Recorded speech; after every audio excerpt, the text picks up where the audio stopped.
início, Pai, esse início ao qual nós estamos aqui fazendo, Deus, esse culto especial para os pais, Senhor, para as famílias aqui representadas. Senhor, seja abençoando cada uma, abençoando, Deus, tudo quanto formos fazer aqui, Senhor, que seja para a Tua honra e para a Tua glória. E desde já, Senhor, nós colocamos diante de Ti em oração, com fé, ó Deus, louvamos, glorificamos, Te agradecemos, ó Deus, por essa oportunidade, por estarmos aqui, Senhor, e que seja tudo para a Tua honra e para a Tua glória. Em nome de Jesus, nós Te agradecemos. Amém. Glória a Deus. Amém. Boa noite. Podemos assentar. As crianças já podem descer para a salinha. E os juniores lá na igreja, na Catedral da Procuragia, tá bom? Descer. E eu já quero passar a palavra para a doutora Júlia, que vem nos abençoar nessa noite, mais uma vez, atendendo o nosso pedido. E vai ser uma bênção, como foi das irmãs. Amém? Boa noite a todos. Que a paz seja convosco, amém? Amém. Uma alegria estar aqui de volta, dessa vez com os papais, né? É uma honra para mim. Agradeço a líder de crianças, a liderança local pela oportunidade. É uma honra a gente poder falar da palavra do Senhor. Vou me apresentar de uma forma muito rápida para vocês. Algumas mães, acho que eu lembro de alguns rostinhos que estavam aqui da última vez. Mas meu nome é Júlia, eu sou nova, sou jovem, tenho 28 anos, ainda não sou mãe, mas eu trabalho com mães o dia todo, né? Eu faço pediatria, eu trabalho com pediatria atualmente. Sou casada, né? Inclusive meu marido é líder regional comigo. Hoje ele não conseguiu vir, porque hoje nós temos culto lá na nossa igreja, ele estava no louvor escalado, também tem todos os nossos juniores, e ele precisou ficar por lá. Mas trago o abraço dele para os irmãos. Então, meu nome é Júlia, tenho 28 anos, sou médica, trabalho com pediatria, ainda não sou mãe, vou ser em nome de Jesus mais pra frente, mas antes de tudo, antes da minha profissão, antes de tudo que eu tenho, eu sou serva de Deus. Nasci em lar evangélico, graças a Deus, meus pais, antes de se conhecerem, já eram convertidos, inclusive hoje com a minha mãe. Nasci em berço evangélico, cresci em um lar cristão, servi desde muito cedo e hoje, envolvida no Ministério de Juniores, estou como líder regional, para a honra de Deus, né? Fazendo o nosso trabalho aí. E eu me apaixonei por essa geração, pelos juniores. Sempre gostei de criança, trabalho com elas, mas o Ministério de Juniores como cativou mesmo o meu coração. Nas crianças a gente semeia, né? A gente planta bastante, as professoras aqui plantam a palavra do Senhor no coração das crianças. E nós vemos que elas saem aprendendo, né? Elas chegam em casa contando quem foi Davi, quem foi Golias, e elas vêm contando as histórias, só que nos juniores é o nosso lugar de fixar essa palavra, né? De fazer essa semente criar raiz no coração deles, para que quando eles cheguem na adolescência eles não se percam. A gente infelizmente estamos numa era que a gente está precisando resgatar, né? Muitos adultos. A gente está precisando resgatar muitos adultos que estão no mundo, trazer eles para a igreja, mas a nossa função nesse ministério, meu maior desejo, é que a gente não precise mais resgatá-los. Que eles já saiam dos juniores, que eles cheguem na idade adulta fixados realmente na palavra e firmes para expandir e dar frutos realmente. Essa é a missão que eu tenho da minha vida, fazer com que esses juniores persistam aí na presença de Deus. E hoje nós vamos falar sobre pais, né? Eu sou suspeita para falar, como médica, quando a gente vai atender uma criança e a hora que a gente vê acompanhada do pai lá na triagem, a gente fala, xiii, lá vem. Porque vamos fazer uma pergunta: qual pai aqui sabe o último antibiótico que sua criança tomou? Pois é, se eu não estar com a mãe, nem sabe. Alergia medicamentosa que a criança tem. Olha lá, vai estar. Eu acho engraçado quando a gente começa a perguntar, a gente fala, pera um pouquinho que eu vou mandar mensagem para a mulher. Pera um pouquinho que eu vou mandar mensagem para a mulher. Só que eu falo, liga para ela, acho que é mais fácil. Deixa ela aí na ligação, que a gente já vai perguntando, né? Mas eu creio que aqui temos vários pais participativos, né? Que vão saber, a partir de hoje, se atentem aí aos remédios das crianças, né? Para a hora de chegar no pronto-socorro, saber contar certinho para a gente. E eu queria começar a nossa reflexão, antes de eu fazer a nossa oração para iniciar, com uma frase, que é a frase que a gente vai desenvolver aqui na nossa discussão, que diz que o pai terreno é a primeira imagem que a criança tem do pai do céu. certo? Vamos fechar os nossos olhos, vamos ter uma palavra de oração. Senhor, meu Deus e meu Pai, nós te louvamos e te engrandecemos, Senhor, pela oportunidade de estarmos aqui na tua casa, na tua presença, falando mais sobre o Senhor. O Senhor que é um Pai amoroso, o Pai de todos os pais, o Senhor dos senhores, o Senhor que nos ama, o Pai que nos acolhe, Pai. Muito obrigada, Jesus, pelo teu infinito amor. Nesse momento eu me coloco embaixo da tua cruz, eu peço que o Senhor me use, que o teu Espírito Santo tenha liberdade na minha vida. Eu não estou aqui por qualquer autoridade, se não for a autoridade do teu Espírito Santo, da tua palavra, Jesus. Me usa nesse momento, no nome de Jesus. Amém. Bom, então o Pai é a primeira imagem que a criança tem do Pai do céu. A gente sabe que a criança, no desenvolvimento cognitivo dela, né, tem um pensamento muito concreto. O bebezinho pequeno, ele sabe, quando a gente fala pai, ele vai pensar no pai que ele tem aqui.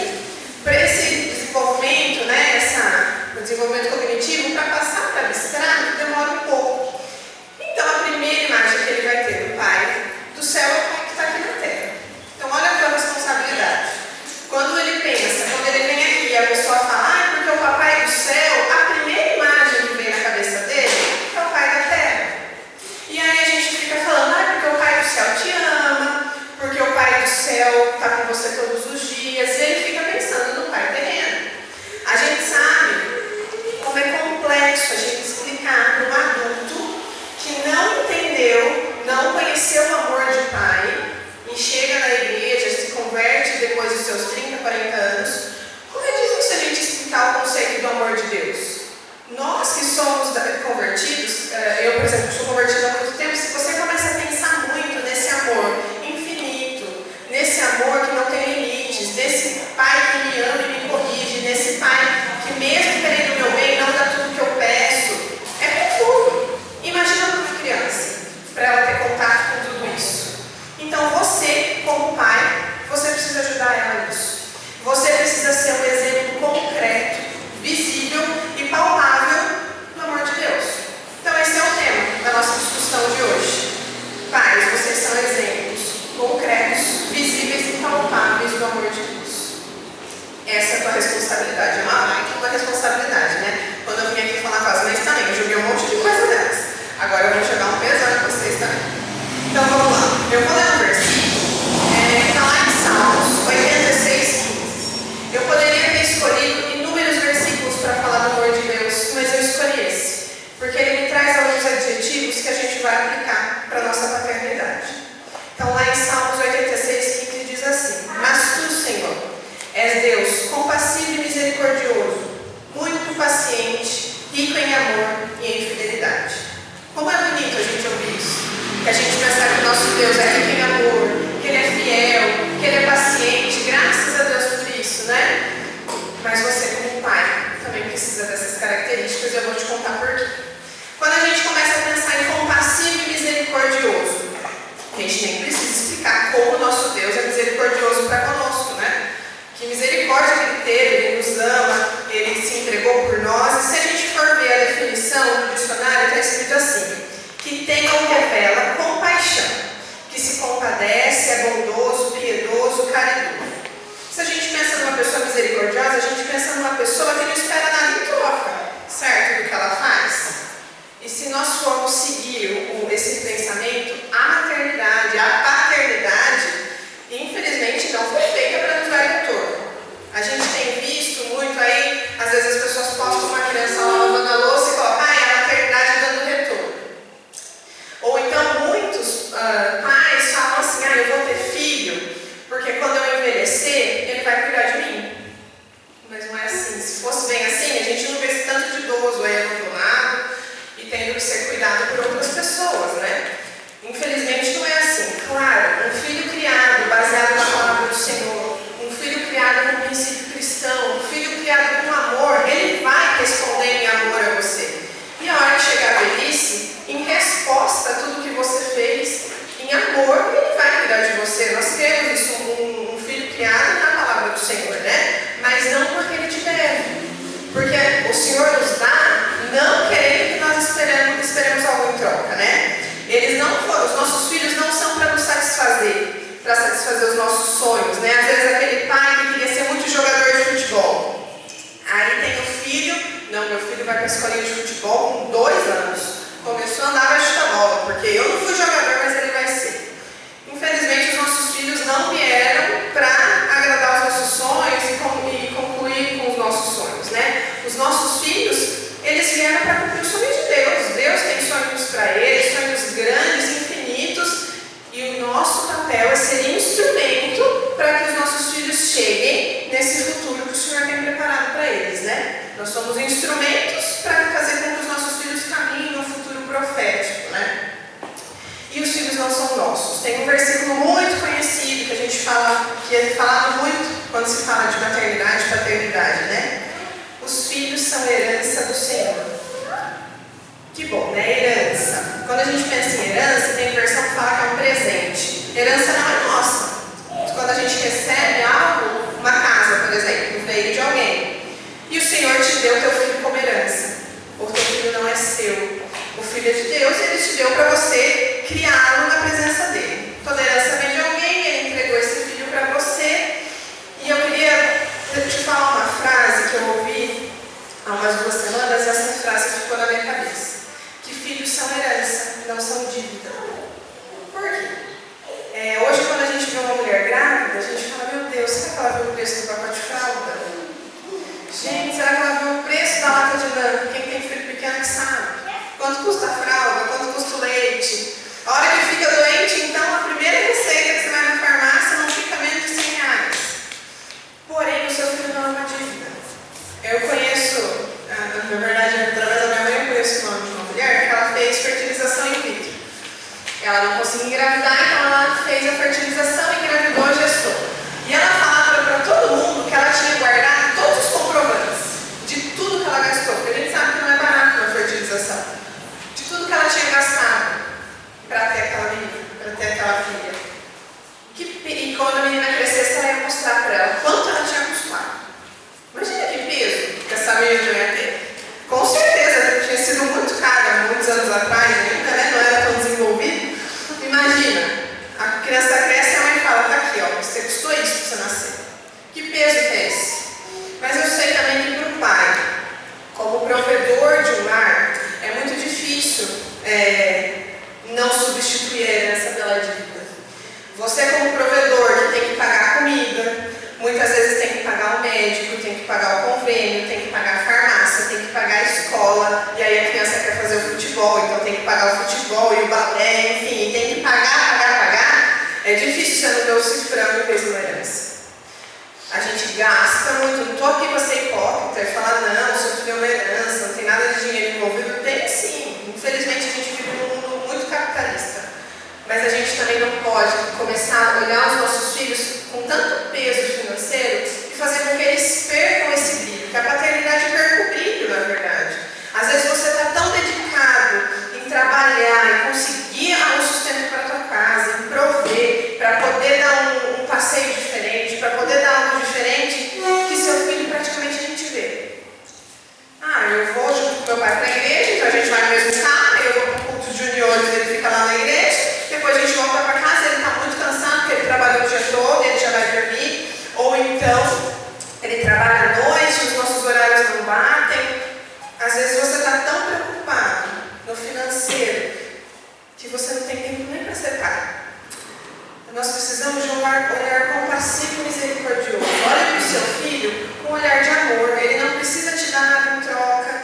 Ele é realmente um olhar de misericórdia. Quando nós nos tornamos mães e pais, né? Acho que isso já tem que vir com a gente. Muitas vezes, a gente tem ouvido muito atualmente, muitos jovens da minha idade falando, eu não vou ter filho. Você já viu o preço? Já viu quanto está uma escola? Um pré-natal, se você for pagar? Você já viu quanto está? Tem muita gente falando isso. Então fala, eu não vou ter mais filho não, vou ficar nesse aqui mesmo. Olha o tanto que eu estou gastando de fralda. Mas não é sobre isso. Filho é herança do Senhor, filho é bênção. Não estou falando para você também, você quer ter 1000 filhos, né? Cada um sabe a sua realidade. Enfim, né? A gente sabe que não é só sobre dinheiro. Mas a gente não pode pôr esse título nas nossas crianças, né? Eles não são dívidas, eles são herança. Não estou sendo hipócrita, não estou falando que você não precisa, mas nós servimos a um Deus provedor. Nós servimos a um Deus que não deixa faltar nada. Não vai faltar comida na sua casa. Não vai faltar nada para o seu filho.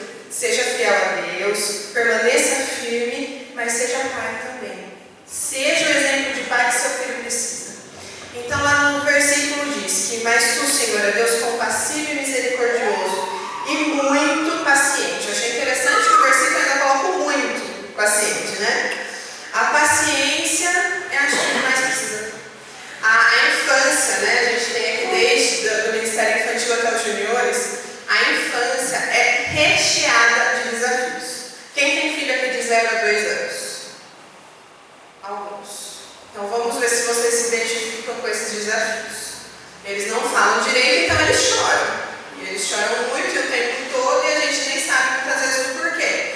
Então já é um desafio, show. Tem muita mãe que vai parar lá no pronto-socorro que não sabe o que faz porque a criança não para de chorar. Deve ter alguma coisa errada com a criança quando ela não para de chorar. É angustiante, é um desafio.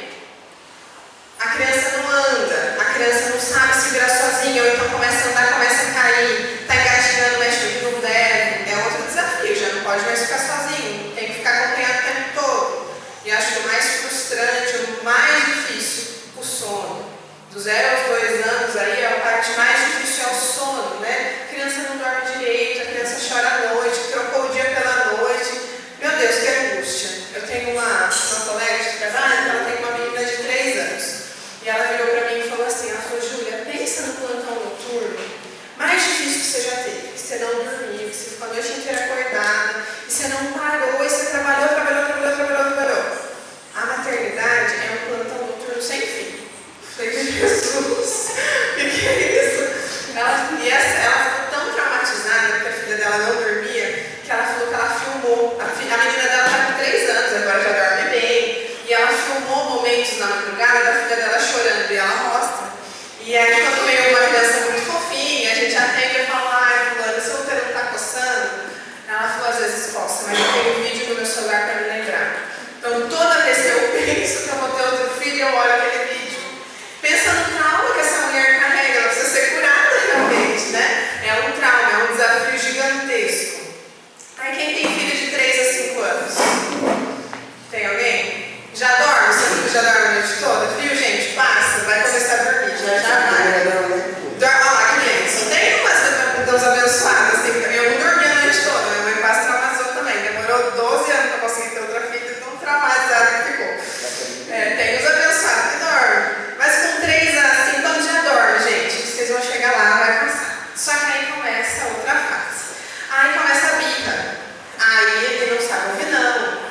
Aí você é o pior pai do mundo, a hora que você fala não, e se joga no chão, vai no mercado, dá aquele bafão, e você fica com vergonha. É aquele negócio difícil, né? Que aí tem que socializar, aí você tem que ensinar seu filho a ser sociável. Já é outro desafio. Começam os medos, né? Dos 3 aos 5 eles ficam muito medrosos. E tem bicho embaixo da cama, e tem uma sombra na janela. E aí acorda no meio da noite e tem pesadelo, enfim, é mais desafio. Quem tem de 6 a 8 anos? Melhora um pouco a birra? Não, piora na verdade, né? Porque eles acham que são gente. Aí eles começam a tentar, eles vão começar a debater, eles não vão entender regra e limite. Aí que você vai precisar ser pai. Aí que você vai ligar. Aí que você vai começar a fazer com que ele entenda que existem limites. Até 5 anos é difícil. A partir de 6, piora um pouquinho que aí ele não entende mais. Aí você vai ter que começar a brigar para pôr limite. Aí começa a alfabetização, aí as mães geralmente sofrem mais, né? Aí tem tarefa de casa, e tem que ensinar lá o A, o E, o I, enfim. E aí começa a piorar. E aí eles começam a ficar frustrados, né? É engraçado que nessa fase eles não sabem perder em jogos. O time perdeu, chora horrores. Perdeu no futebol, quer bater no amigo. E aí já é outro desafio. Meu Deus, não é só desafio. Isso até os 8. E quem tem filho dos 9 aos 11? Alguns. Já dorme a noite toda? Dorme a noite toda, ponto positivo. Já não se joga mais no chão do mercado, né? Não se joga. Mas aí ele vai te desafiar. Aí ele vai chegar, você vai falar pra ele, vai que mamãe vai falar, não vou. Porque eu não quero. Vamos pra igreja, você vai com a calça azul. Eu não vou, eu não gosto da calça azul, eu vou com a preta. Aí você vai levar na loja e vai falar, filho, é esse tênis que você vai comprar. Não, ele é ridículo, eu quero outro. Então assim, vai melhorando algumas coisas, mas outras vão ficando mais difíceis, né? E dos 9 aos 11, acho que para quem tem menina principalmente,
sexo para o seu menino, para o seu filho, é a escola.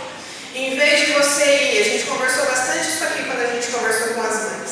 Em vez de você ensinar o que é um namoro, o que é um casamento, o que é o amor, o que é o sexo, ensinar os princípios bíblicos, em vez de você aproveitar e você semear no coração dele, o que a gente precisa ouvir, você deixa a escola ensinar, você deixa o amigo falar. E aí o pai somente fala, não, esse tipo de conversa não dá. Aí na escola ele vai escutar assim, ó. Não é não. Se a menina falar que você não pode encostar, você não encosta. Mas se ela falar que pode, você pode. Aí ele fala, bom, a menina falou sim. Ela acha que tá tudo bem, então eu posso encostar onde eu quero. E é assim? Não é. Mas você deixou que a escola ensinasse, a escola ensinou do jeito que é. Por isso que a gente não pode se omitir. Então a gente está falando de paciência, né? E o versículo fala muita paciência. Porque a gente chega dos 12 aos 13. Quem tem filho nessa idade? Aí sabe que fica um pouco mais difícil porque eles são independentes. Eles são gente grande, eles só não pagam as contas, né? E eles querem fazer o que eles querem, e pronto, acabou. E aí tem os hormônios, e aí os amigos influenciam muito, né? E aí começam os conflitos de autoridade. E aí, que os pais se ausentam também, quer ser independente, deixa, quer fazer o que quer, faz. E aí começa. E aí a criança, né, o adolescente começa a fazer o que quer, anda com quem quer, sai a hora que quer. Eu estava conversando ontem com uma mãe no trabalho, a mãe virou para mim e falou assim, eu não sei, eu trabalho numa região bem vulnerável lá na cidade. O menino dela tem 10 anos. Aí ela virou e falou assim, eu não sei mais o que eu faço. Ele não fica dentro de casa. E aí ele sai de casa, eu não sei com quem ele anda. Falei, então, ele não vai sair de casa. Mas eu não consigo prender ele dentro de casa. Então você viu que o negócio começou lá atrás, né? Não consegue prender porque ela perdeu a mão, a criança não tem mais limite. Eu falei, não, mas quem manda na sua casa? Acho que eu. Se você acha que é você, se você falar que ele não vai sair, ele não vai sair. Mas ele me engana. Então eu falei, então aí vai ter consequência. Mas nada adianta. Eu falei, então pronto. Então você está me dando desculpa. Agora, a desculpa do seu filho sair para a rua e andar com quem ele quer não é uma opção. Infelizmente, algumas coisas a gente tem que ser um pouco ditador, né? Principalmente na adolescência. O adolescente não anda com quem quer, não faz o que quer, não mexe no celular a hora que quer, não tem senha no WhatsApp. A gente tem que tomar muito cuidado com isso. E aí os pais falam, eu já estou provendo, eu já estou pagando a conta, a mãe que se vire disso aí. E não. Ou então é menino, né? A gente pensa muito na menina nesse ponto de celular, de namorar, mas menino também. A gente tem visto meninos iniciando vida sexual com 12 anos, 10 anos, por influência dos amigos, por pressão dos amigos. Queridos, a gente vive num mundo, às vezes a gente acha que a gente está numa bolha, mas a gente vive num mundo perverso. Eu internei um menino de 9 anos em clínica para vício, porque ele usava crack, ele usava maconha, ele usava lança e ele tinha relação sexual como se ele fosse gente grande, com 9 anos. E ele estava sentado assim, com a mãe, e a gente discutindo, eu e outra colega, aí ela falou assim, acho que vai ter que fazer sorologia, né? Vai que é ativo. A gente não usou a palavra sexualmente ainda, ele olhou para ela e falou assim, sexo? Eu faço. Eles têm uma cabeça que a gente nem imagina, com 9 anos. A gente internou uma de 11 numa clínica também. E tudo começou na vida dela quando o pai morreu. O pai morreu e ela se perdeu. A gente internou com 11 anos, adicta, viciada, ao máximo o moço da biqueira lá, o traficante, chegou na porta da mãe dela e falou assim, você interne a sua filha, você tira a sua filha daqui, porque ela está atrapalhando. Ela se prostitui a noite toda a troco de droga, com 11 para 12 anos. E aí a gente pensa que dá limite, né? Nossa, eu não tenho paciência para educar, não é para mim. Vou te dar um consolo, estou falando tanta coisa ruim, né? Não andem ansiosos por coisa alguma, mas em tudo, por meio da oração e da súplica, apresentem seus pedidos a Deus. Em cada fase, em cada desafio, a gente vai passando, vai melhorando, e outra coisa vai piorando, apresenta a Deus. Vai apresentando que as estratégias vêm dele. O melhor guia é a palavra do Senhor. Existem inúmeros livros para você educar seu filho baseado na Bíblia. Existem muitos, os pastores aqui estão disponíveis, as professoras estão aqui para te ajudar, mas o maior guia é a Bíblia e a sua maior estratégia é a oração. Meu filho não você ora. Ai, meu filho está birrando, ora, corrige e ora. Ai, meu filho não quer aceitar limite, então você ora.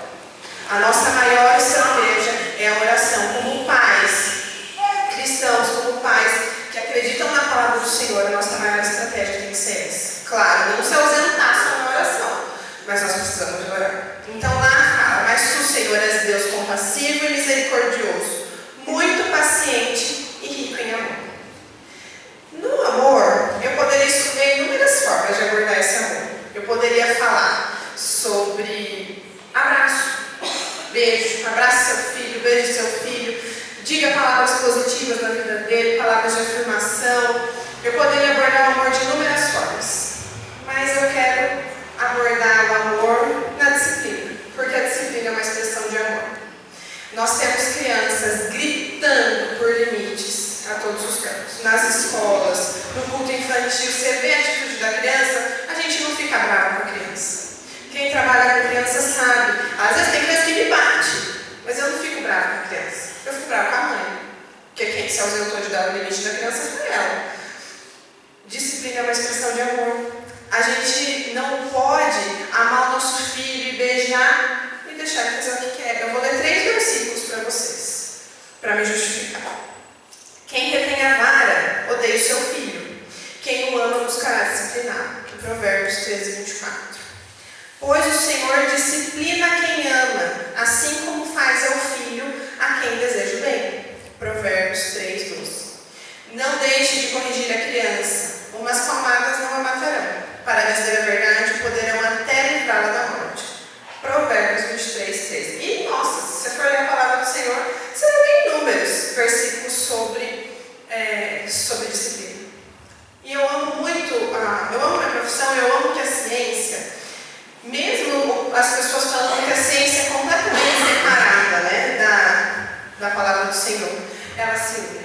E eu estava lendo um artigo semana passada com o seguinte tema: a importância da função materna no desenvolvimento da criança. E era um artigo que foi publicado numa revista de pediatria da Sociedade do Rio de Janeiro. E eu vou ler um trecho para vocês do que fala esse artigo. Um artigo que fala de inúmeras coisas sobre o desenvolvimento da criança. Ele trata que a paternidade não como o genitor, mas como o pai que cria. Pode ser o padrasto, pode ser o tio, a figura masculina daqui de casa, a figura que representa o pai. E ele diz assim, ó, presta atenção. Quando a criança não encontra no ambiente familiar o limite da lei e da palavra do pai, passa a acreditar que ela pode ser a lei. E então quer submeter os outros à sua própria lei. Nesses momentos é comum surgir cenas de agressividade e violência, interesse por drogas, roubos e condutas antissociais. A falta de limites claros é considerada uma das causas mais graves de delinquência de jovens, uma vez que eles ficam sem exercitar sua capacidade de pensar. Não tem nada a ver com a Bíblia. É a ciência falando que a criança que não tem limite é uma das principais causas de delinquência juvenil. A criança que não recebe limite em casa. Só que eu quero deixar claro também que a correção, a disciplina não é ira, não é você se irar contra o seu filho, não é você querer descontar nele, não. A correção é lembrar ao seu filho que toda ação tem uma consequência e se ele teve uma ação errada, uma atitude errada, a consequência dele infelizmente não vai ser boa. Uma coisa que eu tenho trabalhado muito com os meus juniores, eu falei aqui no encontro das mães, né? Acho que a principal estratégia de um pai e de uma mãe cristã é conseguir pôr no coração da criança, desde pequeno, que o pecado dele, que o erro dele. Então, a desobediência à professora na escola, a virada de olho que ele dá quando a mãe está falando, mesmo que a mãe não veja. Então, o junior, que é a hora que a criança começa a chamar atenção, já começa a pensar, meu Deus, que mulher chata, ele vai falar tudo de novo. Então, que todos esses pontos não ofendem só a mãe, a professora, o pai, mas ofendem a Deus. A nossa maior estratégia é fazer com que a criança entenda que o pecado dele, que a ofensa dele não ofende só você, mas ofende a Deus também. A nossa correção não é egoísta, tipo assim, a mamãe não gosta que você faz isso. Mamãe vai ficar tão triste. Não é, a mamãe fica triste, a mamãe não gosta e o Senhor gosta menos ainda. Você desagrada a mim, você desagrada a sua família, você desagrada a sua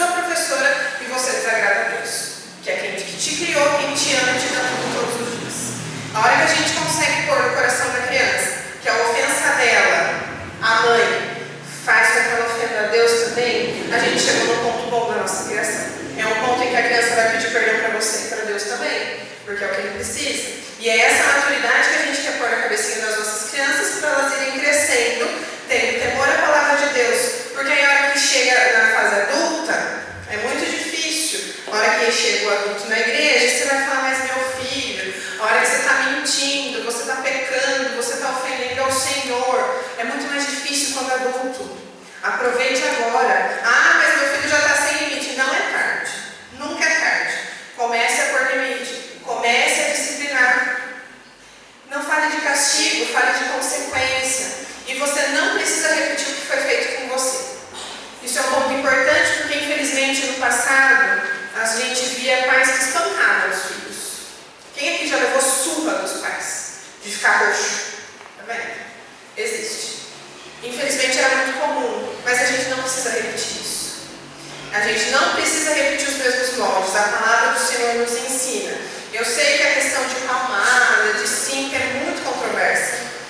Eu tenho a minha opinião, você pode ter a sua, mas corrija o seu filho na estratégia que você tiver. E até porque tem criança que você pode bater, mas você pode ficar 5 minutos dando chinelada. Dependendo da criança, ela vai ficar assim. Não vai derramar uma lágrima. Porque isso vai de criança para criança, isso vai de personalidade. Então você vai ter que adequar a consequência à sua criança. Tem criança que você falar, a mamãe ficou triste com você, a criança vai chorar por 10 minutos seguidos, porque ficou magoada, ficou sentida. Mas tem criança que vai falar, e eu isso. Tem criança que só vai entender a hora que você desligar o videogame para tomar. Você guardar o carro. Eu falo muito com as mães. Ai, porque eu jogo o dia inteiro, não sei o que eu faço, eu trabalho, falo, vai, tira o carro do videogame que vai na tomada, põe na bolsa e vai trabalhar. Pronto. Não liga mais. Tá aí seu castigo. Tá estourado a consequência. Cria a estratégia que você precisar, mas discipline o seu filho. E cuidado com a sua correção. A correção tem que ser feita com amor e tem que ser feita na palavra de Deus. Eu fui uma menina que eu não aprontei muito.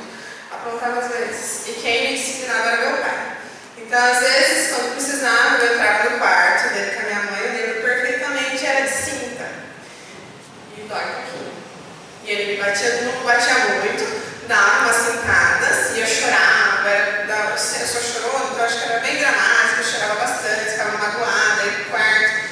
Dava um tempo, isso eu me lembro perfeitamente. Ele sempre entrava, me deixava com raiva assim na hora.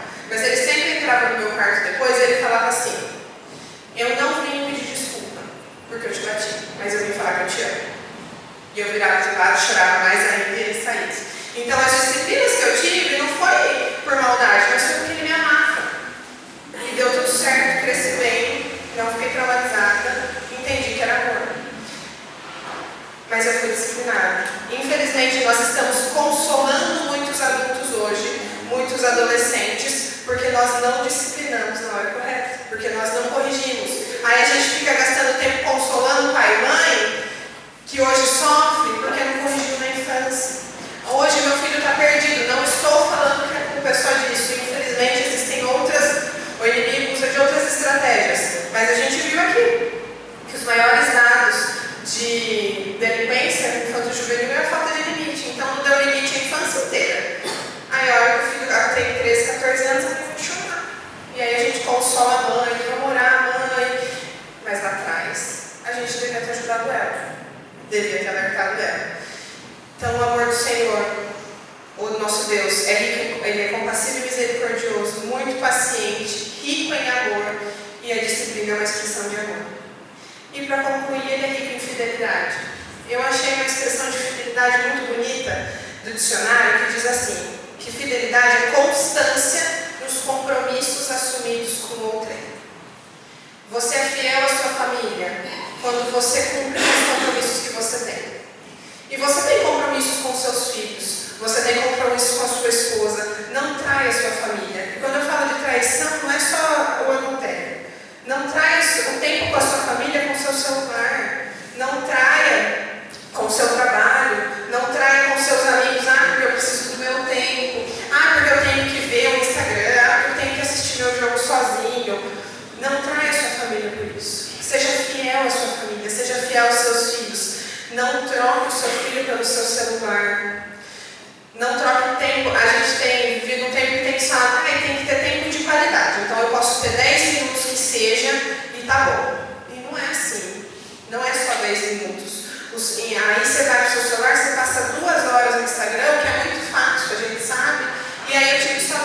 minutos de tempo de qualidade com meu filho.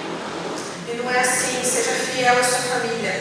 Eu peguei desse mesmo artigo, tem um trecho que diz assim: a função paterna e a forma como é exercida pelo adulto cuidador são precursoras do que mais tarde a criança vai estabelecer de vínculos afetivos com os demais, seja na relação de namoro e casamento, seja na maternidade e na paternidade. Pensa, não me responde, mas pensa. Você gostaria que a sua filha fosse tratada da mesma forma que você trata a sua esposa hoje? Da mesma forma que seu filho vê você tratando a sua esposa, você gostaria que ele tratasse a namorada dele? Seja fiel à sua família, seja fiel à sua esposa. Trate ela com amor. Os nossos filhos são esponja. Você gostaria que seu filho orasse o tanto de tempo que você ora? Ah, não, meu filho tem que orar muito mais que eu, então eu começo a orar muito mais para ser o exemplo dele. Hoje os juniores lá na capela vão fazer uma atividade em que eles vão responder algumas perguntas e a gente pediu para os pais responderem antes, né? Para ver quem acerta. Então, tipo, a cor favorita do pai, versículo da Bíblia favorito, quanto tempo de oração o pai tem por dia. Aí teve um pai que respondeu assim, muito humilde, ele falou assim, né, falta de segurança. Ele respondeu. E aí o que o filho vai responder? Aí tem uma pergunta assim, o seu filho já te viu orar em casa? E o filho vai responder se o filho já viu o pai orar em casa. Teve um pai que falou, acho que não, eu oro sozinho. Eu comentei com as mães, quando eu vim aqui, que a Bíblia fala que nós devemos fechar a porta e orar em secreto, mas quando a gente tem filho, a nossa porta tem que ficar um pouco aberta, porque ele tem que ver que a gente está orando também. Tem uma outra pergunta lá, você já orou junto com o seu pai? O pai respondeu assim, nunca orou junto comigo, mas eu oro por ele todos os dias. Então ele já veio se justificar, tipo assim, eu não estou orando por ele, mas eu oro por ele, né? Ore com seu filho. Seja fiel à sua família.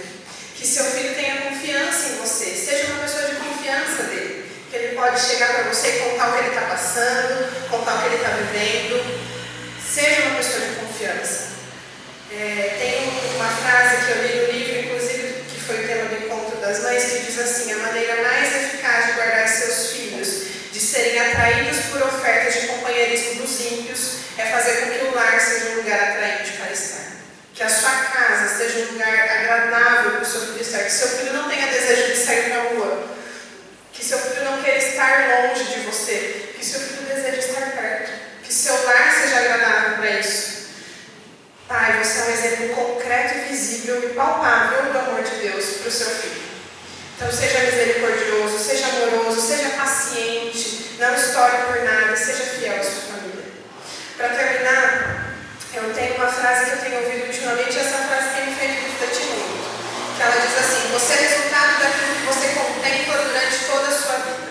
Então eu sou resultado, hoje quem eu sou, é resultado daquilo que eu assisto, daquilo que eu leio, daquilo que eu vi na minha infância. O seu filho um dia vai ser resultado de tudo que você plantou nele agora. Tudo que você está fazendo, o seu filho está observando. Teve uma colega que a gente sempre vai conversando com as crianças na consulta, né? E aí ela viu um menino e virou e falou assim, um menino de 5, 6 anos. Falou, viu, o que você vai querer ser quando você crescer? Ele super animado falou, caminhoneiro. A gente já pensou, acho que o pai é caminhoneiro. Ela falou, que legal, o que você vai levar no seu caminhão? Ele, droga. De uma maneira muito espontânea e feliz. O que ele está vendo em casa? Ele é resultado do que ele contempla. Eu vou xingar a criança. O que será que o pai dele transporta? Não quero nem sonhar em saber. Mas a mãe ficou transtornada na consulta, mas ele foi espontâneo. Teve outra criança que a gente estava conversando e a mãe estava preocupada com a criança. E a mãe falou assim, nossa, eu estou muito preocupada com ele, porque ele está tendo certos comportamentos. E o pai dele, e ela ia falar que o pai dele tinha um problema de saúde. Aí o menino entrou no meio assim, aí ela falou, o pai dele é vagabundo. Eu falei assim, falei, não pode falar assim do seu pai. Eu falei, uai, mas é o que minha mãe fala. Seu filho é resultado do que ele contempla. Se em casa ele escutar que o pai dele é vagabundo, porque o pai dele não faz nada, porque o pai dele é isso, porque o pai dele é aquilo,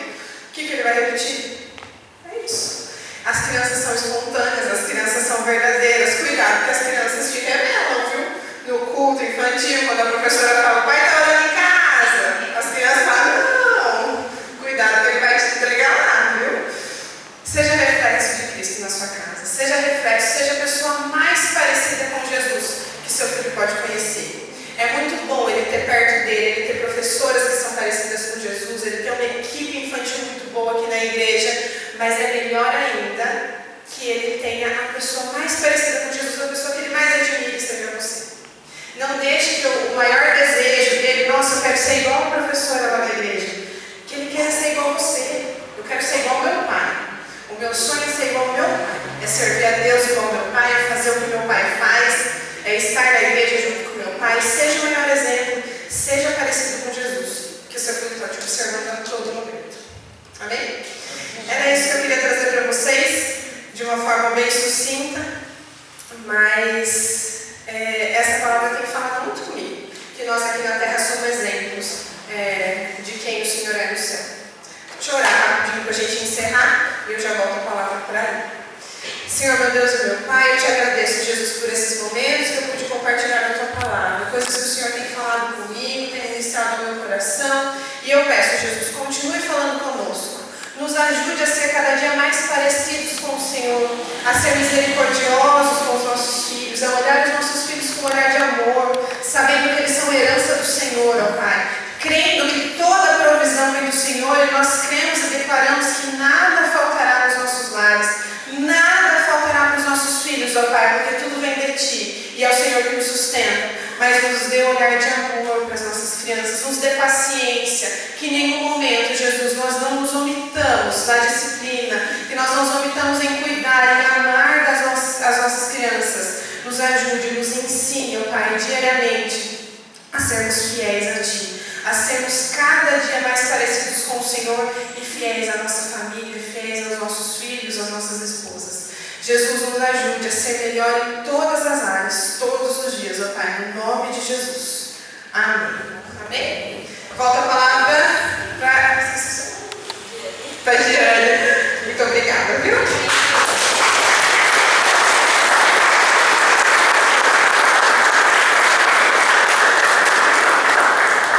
Bom, então agora nesse momento nós vamos abrir aqui para perguntas. Então os pais, as mães também, fiquem à vontade. Querem fazer alguma pergunta aqui para a doutora Júlia, né, dentro daquilo que foi apresentado aqui sobre a educação das crianças, dos juniores?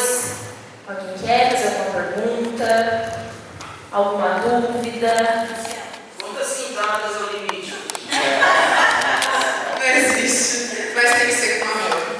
A partir do momento que entrou na ira, que entrou na sua revolta, na sua raiva, aí já passou do limite. A sua correção tem que ser com amor. Não vou te falar o número de cintadas, mas na hora que você vê que você já está excedendo ali, aí você vai perder para Deus e para o seu filho depois. Mais alguém? Se quiser levantar a mão, eu levo o microfone aí. Alguma dúvida que queira perguntar? Até mesmo em relação àquilo que a Bíblia ensina? Algum testemunho também? As irmãs falaram bastante. As irmãs também, viu? As mães, se quiserem falar alguma coisa, fiquem à vontade. Só levantar a mão. Uma observação. As mães, nossa, eu deixei um peso tão grande para elas. Falei para elas que elas têm que conversar com as crianças sobre sexualidade, que é papel das mães, mas é papel de vocês também, viu? Não os omitam, não. Não deixa as mães sozinhas nesse rolê aí, não, que é difícil, eu sei que é difícil. Às vezes o pai tem mais facilidade, eu tenho vergonha, mas sente junto, participe da conversa. A gente tem tido crianças sexualizadas muito cedo por omissão dos pais, então não vou deixar só para as mães, não. Falei tanto na orelha delas, vou falar para vocês também.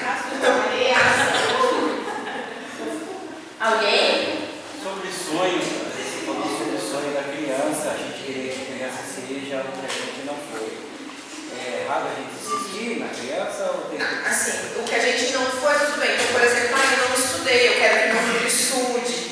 Eu não cheguei até certo lugar, eu quero que meu filho chegue. Aí tudo bem, você tem que insistir mesmo, filho. Estuda, dê seu melhor. O que eu não tive, eu quero que você tenha. Agora eu digo que é errado no sentido, eu queria muito ser advogado, não fui, vou forçar meu filho a fazer direito. Aí não é certo, porque aí um dia ele pode se frustrar lá na frente, voltar para foi culpa do meu pai que me formou aí. Isso a gente escuta muito, né? Eu fiz médico, tem muito isso, infelizmente.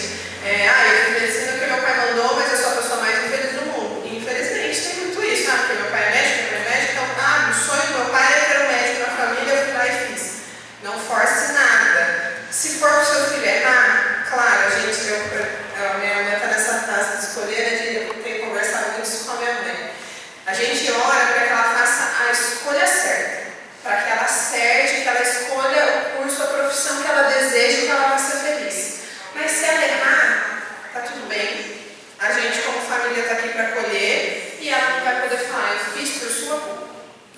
quero escolher. A gente tem que dar autonomia também, né? Bom, nem fazer uma pergunta, vou fazer também. Vou fazer uma pergunta. Ainda não tenho filhos também, né? Mas nós já estamos aqui, eu e meu marido, desde já para aprendermos. Eu queria fazer uma pergunta, doutora Juliana, no sentido da educação. Por exemplo, hoje a gente vê educação, né, na rede pública aí, está cada vez mais complicada. Então, assim, qual conselho a doutora daria para os pais, né, lidarem com isso, né? Porque a gente sabe que tem que ser espelho dentro de casa, mas tem que aprender já, desde a base, para que aquilo que ela recebe na escola, que às vezes, muitas das vezes os pais não vão ter total controle, para que aquilo não acabe sendo uma influência maior na vida daquela criança, daquele junior, também quando entra na fase da adolescência, né? Na verdade, você já me deu a resposta, né? Ele tem uma boa base.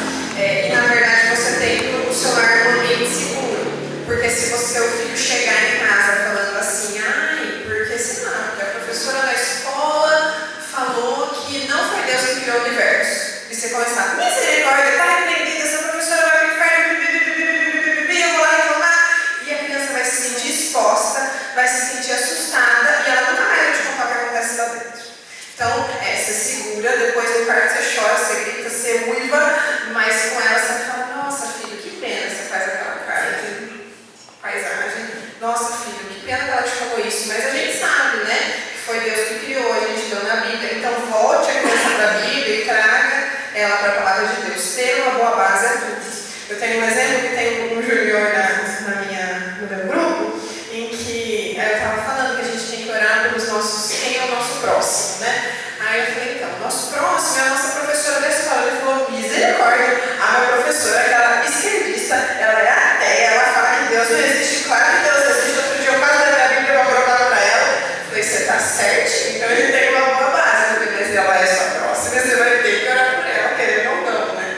É ter uma boa base, não tem jeito. Mas às vezes o pai chegou na igreja agora, a criança já está grande, é manter um ambiente aberto, é manter um ambiente seguro para a criança poder chegar e falar, mãe, eu vi isso na escola, isso é certo.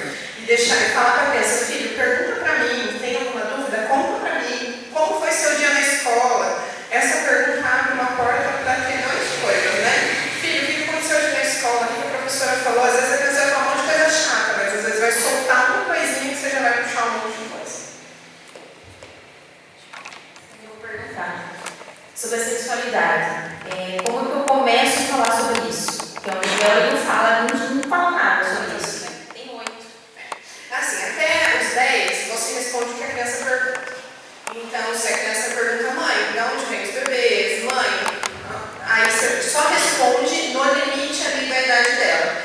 O bebê vem do útero da mãe, cresce lá dentro do útero da mãe, é uma semente, acompanhando a idade da criança. A partir dos 10 anos, a criança nunca tocou no assunto com você. Provavelmente ela já tem uma ideia. Mas aí você pode abordar de uma forma bem descontraída. Então, vi uma grávida passando na rua. Olha, fulano tá grávida. Aí ele, você sabe como que engravida? E você já pergunta, você lança a pergunta. E aí ele vai te responder. E aí você vai perguntando pra você ir tateando até o que ele sabe, né? Mas você sabe como que o bebê para lá dentro. E aí ele deixa de falar o que ele acha. E aí você vai corrigindo os pontos certos. Mas os 10 anos estão no limite. A partir daí, porque senão a escola vai falar. Alguém mais? Da plateia? Tem alguma pergunta? E acho que para os pais de menino é bem mais importante também, né? Porque o menino começa a ter ereção, o menino começa a sentir prazer, começa a palpar. Então, se você não vai, não explica para ele, não fala até onde o que ele pode e o que ele não pode, ele vai começar a se masturbar, ele vai começar a acessar pornografia achando que é normal, porque na escola os amigos falam que é assim que faz. E aí ele vai começar a fazer. Então, para os pais, isso é um assunto que é mais confortável para o pai falar, mas se for para a mãe também tem. A gente tem que fingir que não tem vergonha, pode ter a maior vergonha do mundo, mas finge que não tem e vai conversar. São conversas difíceis da vida, fazem parte. E é muito importante os pais se atentarem, porque é um assunto que uma hora ou outra vai surgir no ambiente escolar, né? O ideal é que os pais saiam à frente, né? E principalmente menino, porque eles começam a sentir prazer muito cedo, né? Eu contei aqui para as mães que uma vez uma mãe me levou, até estereotipar, né? Essa saia longa, coque, né? Foi no pronto-socorro no domingo de manhã, assim, 7 da manhã, a mulher estava lá, aí ela entrou na sala e falou, doutora, meu filho está com infecção de urina, porque ele está com infecção de urina.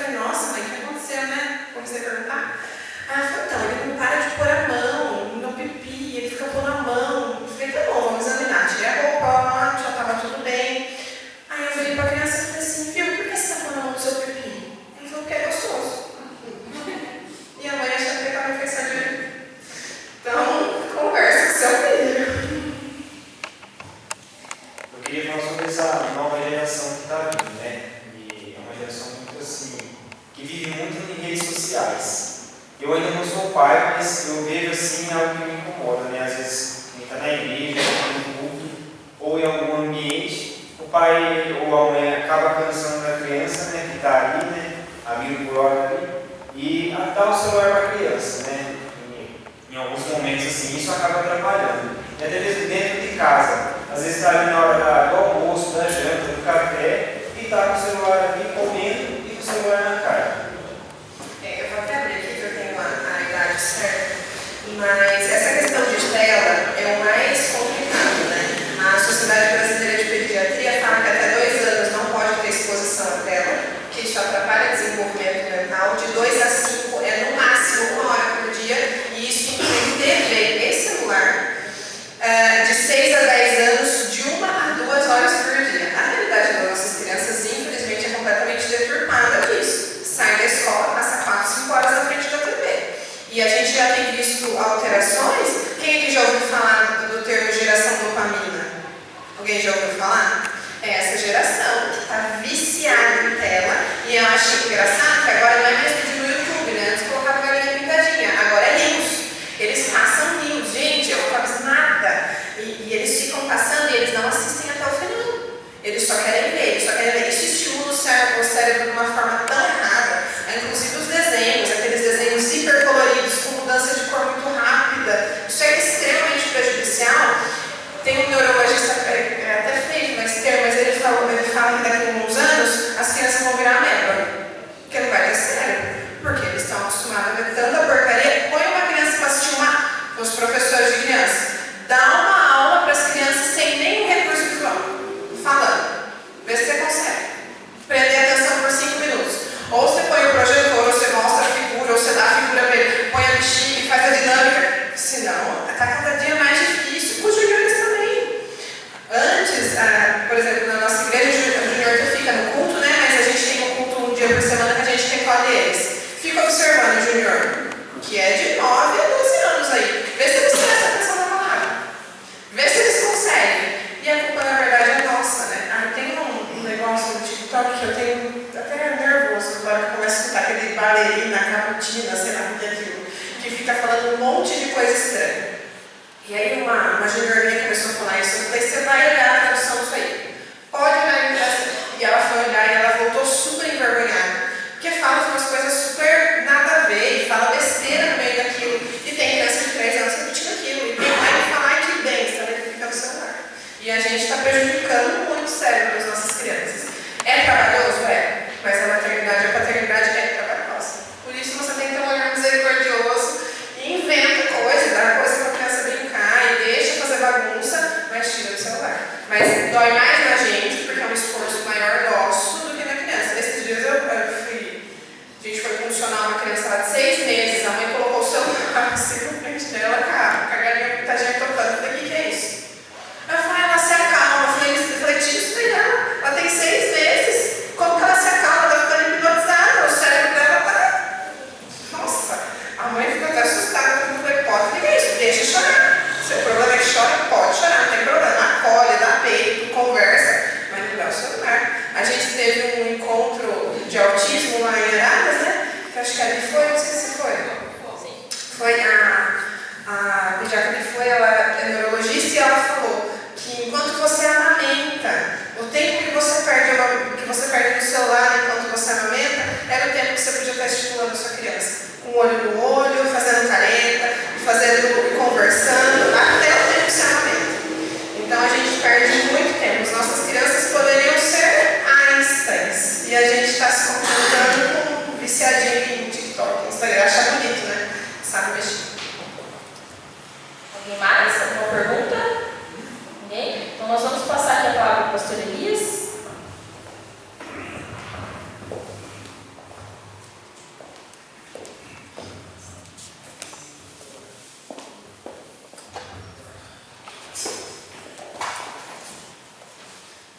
Boa noite a todos. Paz seja convosco. Amém. Nós temos aprendido muito, né? É importante aprendermos em todas as áreas da nossa vida.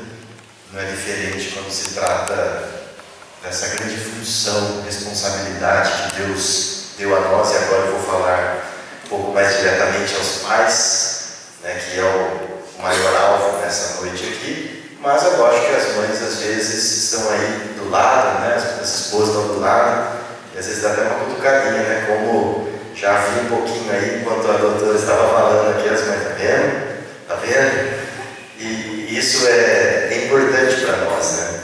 Nós estamos vivendo num tempo onde a figura do pai, ela tem sido tão atacada, em que existem, né, muitos movimentos que já falam apenas de genitor, né, não de pai apenas. Então é o genitor. Por quê? O pai, muitas vezes, ele tem deixado sua função, sua responsabilidade. Graças a Deus não é a nossa realidade aqui, mas às vezes a gente precisa de um puxão de orelha, né? Nós, como pais, precisamos de um puxão de orelha, porque talvez nós não abandonamos os nossos filhos, não os deixamos aí com a expressão, né, a Deus dará, mas nós temos feito menos do que se espera, menos do que a responsabilidade que Deus colocou no nosso coração.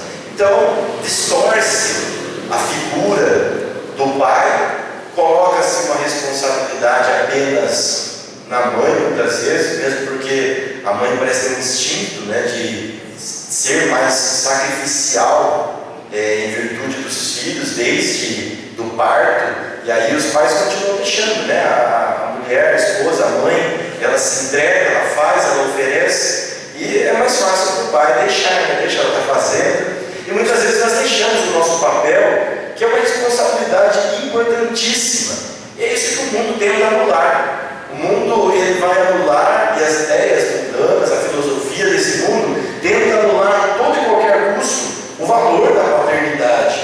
Mas a Bíblia deixa claro, o papel nosso como pai é um papel espiritual, é um papel afetivo e é um papel formador. Nós temos esse papel enquanto pais. Então não é apenas biológico, não é apenas ter alguém para carregar o nosso DNA.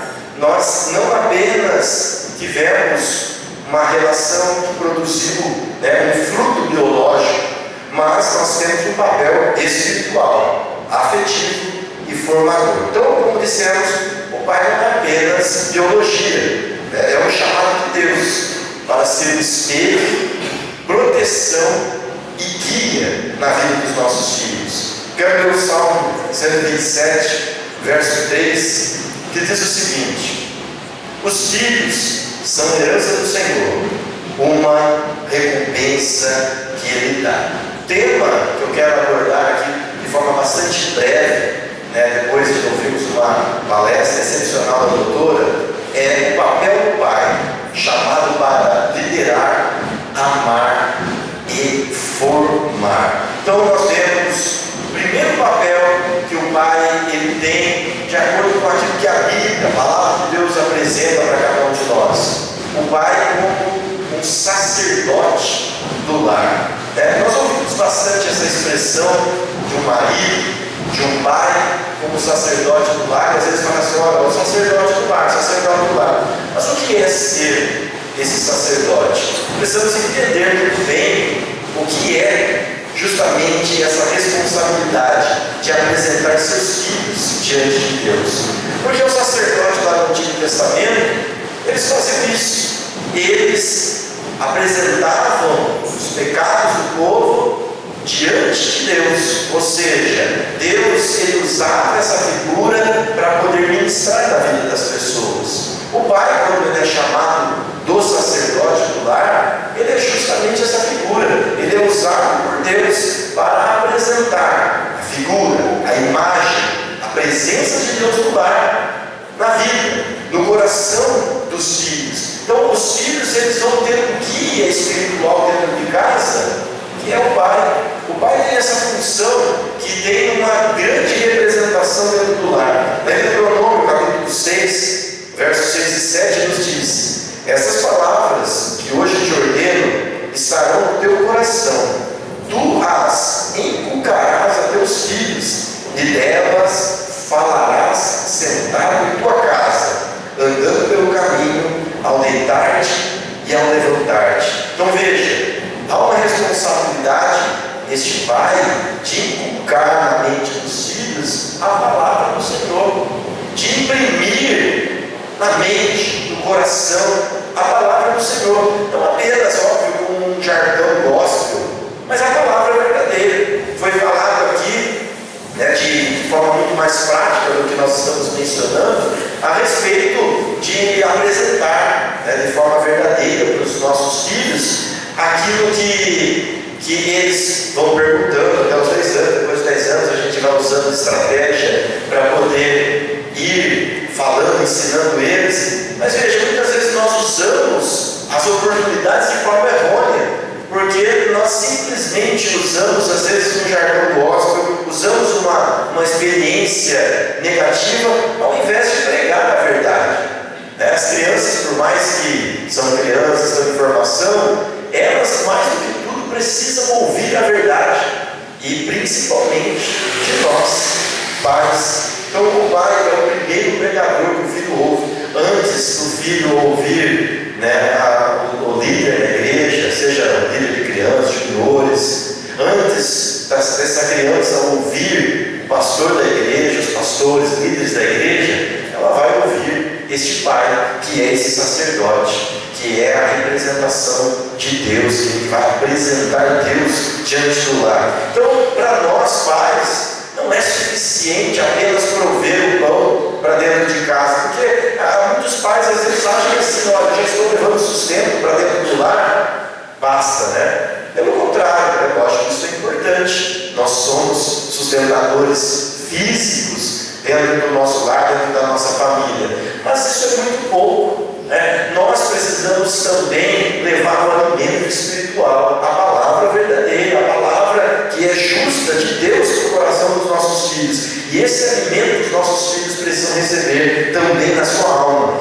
E não só, obviamente, em palavras, como aqui já foi mencionado. É um exemplo, é uma vida que nós damos de exemplo para os nossos filhos. Então nós deixamos marcas profundas coração dos nossos filhos quando expressamos a palavra de Deus, vivendo essa palavra na nossa vida, no nosso coração. Então, a forma como nós lidamos dentro do nosso lar, com a esposa, aqui falando dos pais, com a esposa, é um exemplo que os nossos filhos estão vendo em nós, como já foi mencionado. E não só isso, todas as situações da vida nossa são um exemplo. Quando nós ensinamos os nossos filhos a não mentir, e nós mentimos, nós despregamos tudo aquilo que a gente apresentou. Então, se eu ensino meu filho que ele precisa ser sempre honesto, ele precisa arcar com as consequências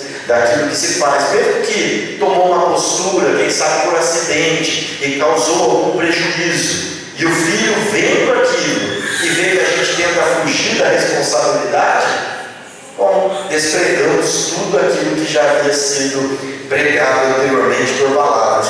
Então, o exemplo espiritual nosso, enquanto pais, vai deixar marca muito mais profunda do que qualquer sermão que nós podemos dar para eles. Então, o sermão, ele é importante, ele precisa ser dado nos momentos certos, a repreensão, como foi dito, com amor, com sabedoria, sabendo, o filho precisa saber por que ele está sendo corrigido, tudo isso. Mas além dessas coisas, é mais importante que eles vejam o exemplo em nós. Agora, nós precisamos olhar para nós e vermos se nós estamos de fato sendo esse exemplo enquanto pais na vida dos nossos filhos.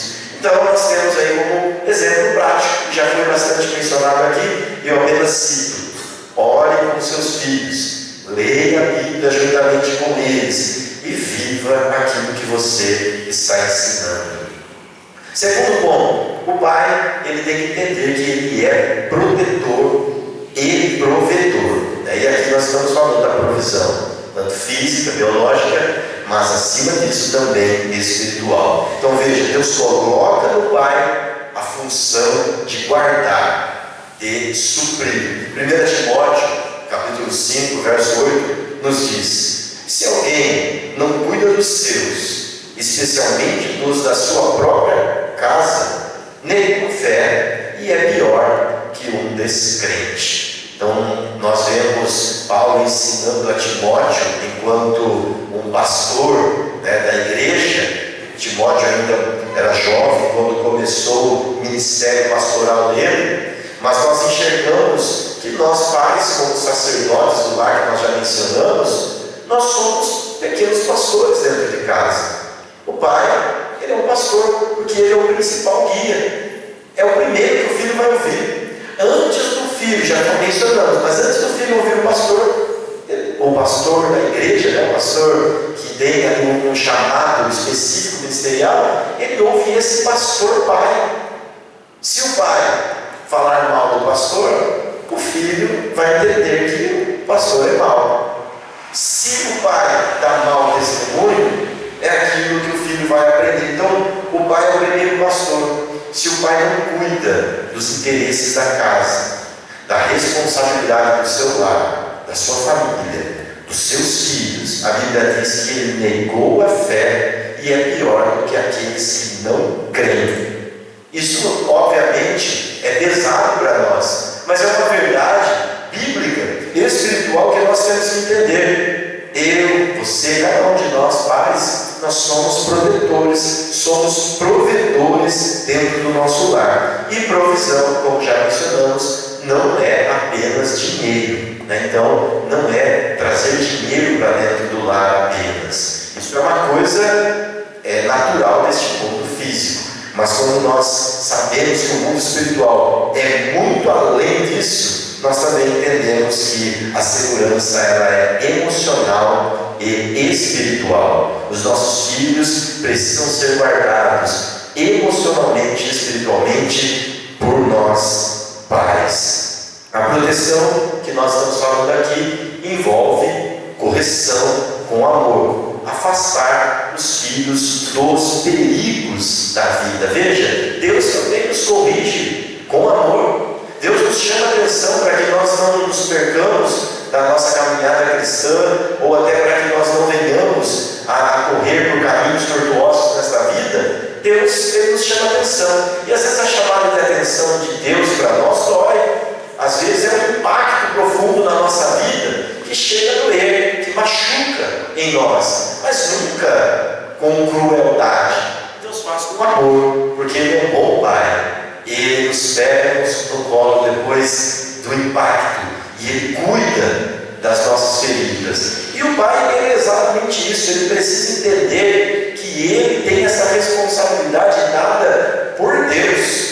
Sabendo nós que nossos filhos não são nossos, pertencem a Deus, mas foi apresentado a nós como herança do Senhor para a nossa vida, para que nós pudéssemos ministrar, cuidar e aqui proteger e suprir a vida deles. Então nós sabemos que os nossos filhos precisam crescer com a confiança de ter um pai presente em todo aspecto da sua vida, para que ele possa crescer com essa identidade de um pai firme, de um pai presente. E esse ser, né, que está sem formação, ele vai crescendo certamente com mais confiança própria.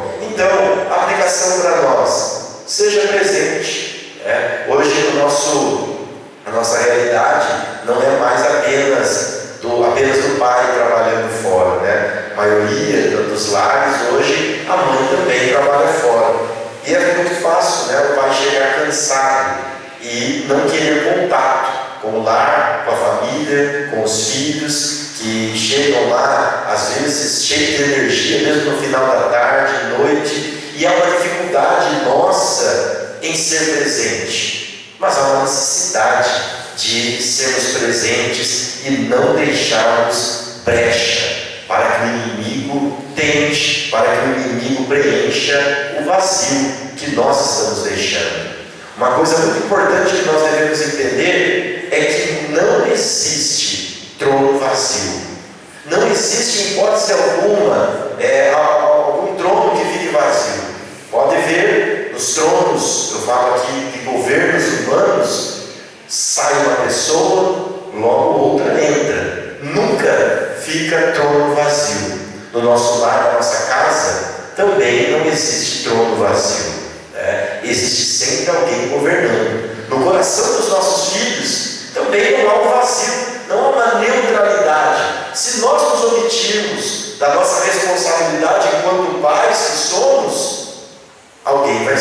ensinando, como já foi mencionado. Alguma coisa essas crianças, juniores, adolescentes vão estar aprendendo, seja conosco ou não. Então é muito melhor que nós, entendendo nossa responsabilidade diante de Deus para com os nossos filhos, que sejamos nós que vamos levar a verdade, que vamos levar o Evangelho no coração deles, que vamos ensinar, que vamos educar. Até por isso a importância de nós, pais, nunca pararmos de crescer em conhecimento, principalmente o conhecimento bíblico, mas por que não também o conhecimento científico desse mundo?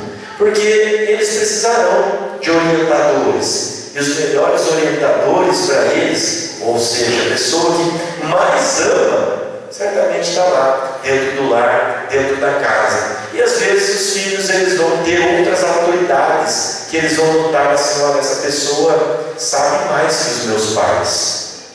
E enxergarão neles essa referência de autoridade de ensino, que nós nos omitimos, nós deixamos, deixa que o professor ensina, deixa que ensina, e outras pessoas vão ensinar. Foi falado aqui a respeito até dos professores da igreja, que já não deve ser o principal referencial dos filhos. Imagine só os professores seculares, muito menos esses deveriam ser referência para os nossos filhos.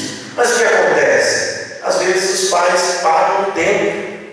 Por exemplo, quantos pais poderiam estar aqui buscando ter mais responsabilidade diante de Deus?